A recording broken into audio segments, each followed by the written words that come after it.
दोस्तों, क्या हम जानते हैं कि श्री राम और सीता वनों में क्यों भटकते रहे और फिर उनका वियोग भी हुआ?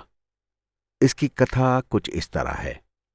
भगवान विष्णु जानते थे कि शुक्राचार्य की माता और महर्षि भृगु की पत्नी पुलोमा का दैत्यों पर बड़ा स्नेह था। इसलिए दैत्य भागकर महर्षि भृगु के आश्रम में आ जाते थे और छुप जाते थे। वो पुलोमा से रक्षा की याचना करते थे और पुलोमा उन्हें बचा भी लेती थी। संजोग से एक बार आश्रम में ऋषि भृगु नहीं थे।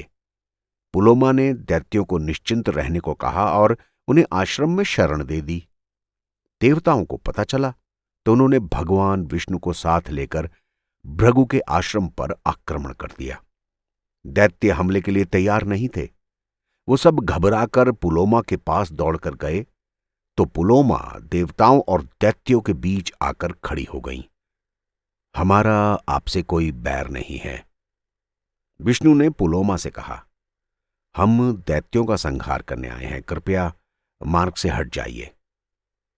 पुलोमा ने विष्णु से कहा, ये मेरे पुत्र शुक्र के शिष्य हैं और मैंने इन्हें रक्षा का वचन दिया है।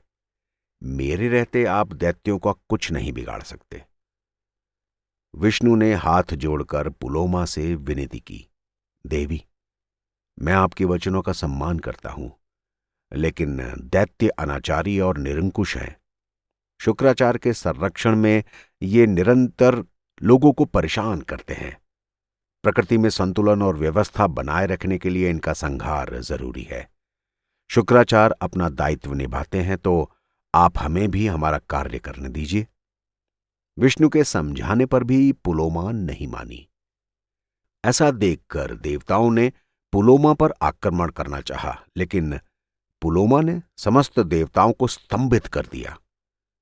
हालांकि विष्णु पर पुलोमा का शक्ति का प्रभाव नहीं पड़ा, फिर भी वो पुलोमा को देखकर चकित रह गए। उन्होंने पुलोमा से पुनः विनती की और मार्ग से हट जाने और दैत्यों को शरण न देने का आग्रह किया, लेकिन पुलोमा अपने निश्चय पर अडिग रही। यहां तक कि पुलोमा ने देवताओं को भस्म करने की धमकी दे डाली। विष्णु समझ गए कि पुलोमा के रहते दैत्यों का संहार तो संभव नहीं है। भगवान ने आंखें मूंदी और दिव्य सुदर्शन चक्र का आह्वान किया। अगले ही पल विष्णु की तर्जनी पर सुदर्शन चक्र प्रकट हो गया। भगवान विष्णु ने उस चक्र से अनेक राक्षसों और दुष्टों का संहार किया था, लेकिन इस बार उनके सामने एक स्त्री थी, और वो भी कोई साधारण स्त्री नहीं, अपितु महर्षि भृगु की पत्नी। धर्म संकट का क्षण हो आया था। विष्णु जानते थे कि पुलोमा का संहार किए बिना उनके लिए धर्म का अनुपालना करना संभव नहीं होगा। विष्णु ने निर्णय ले लिया था। अगले ही क्षण सुदर्शन चक्र ने भृगु पत्नी पुलोमा का सर काटकर नीचे गिरा दिया। विष्णु के हाथ से स्त्री वध हो गया।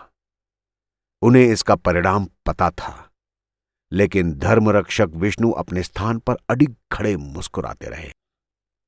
ठीक उसी समय महर्षि भृगु ने आश्रम में प्रवेश किया। पुलोमा का कटा हुआ शीश देखकर भृगु की आंखें क्रोध से लाल हो गईं। उन्होंने विष्णु से कहा, प्रभु, ये आपने क्या किया? स्त्री वध का पाप करके आपको क्या मिला? हे महर्षि, विष्णु ने शांत भाव से कहा, मेरी दृष्टि में पुरुष और स्त्री में कोई भेद नहीं है। मैं केवल धर्म और अधर्म का अंतर मानता हूं। आपकी पत्नी पुलोमा धर्म की रक्षा में बाधा उत्पन्न कर रही थी, इसलिए मुझे उनका वध करना पड़ा। हे नारायण, आपने मुझे जो पीड़ा पहुंचाई है वही पीड़ा आपको भी भोगनी होगी। मैं आपको श्राप देता हूं कि जिस तरह मैं पत्नी के वियोग से दुखी हूं, उसी तरह आपको मनुष्य रूप में जन्म लेकर पत्नी वियोग का कष्ट सहन करना होगा। विष्णु ने हाथ जोड़कर कहा, मुझे आपका श्राप स्वीकार है। भृगु के इसी श्राप के चलते विष्णु ने त्रेता युग में दशरथ नंदन राम के रूप में जन्म लिया और रावण द्वारा सीता के अपहरण के बाद राम को पत्नी वियोग का कष्ट भोगना पड़ा।